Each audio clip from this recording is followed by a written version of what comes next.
So guys আসসালামু আলাইকুম, welcome back অল্প কিছু সময়ের জন্য। তো কেমন আছো তোমরা? আই হোপ তোমরা সকলেই ভালো আছো অ্যান্ড তোমাদের দোয়া ভালোবাসায় আমি খুবই ভালো আছি। আসলে আমরা ভালো থাকলেও কি হবে, আমাদের দেশটা তো আর ভালো নয়।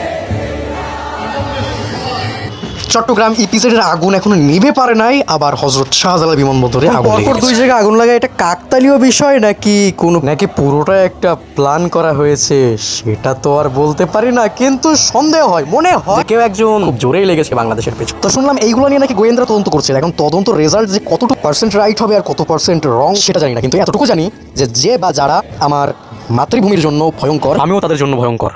হোক সেটা কোনো পরাজয় শক্তি কিংবা নতুন কোনো political game, I am always ready protect my motherland.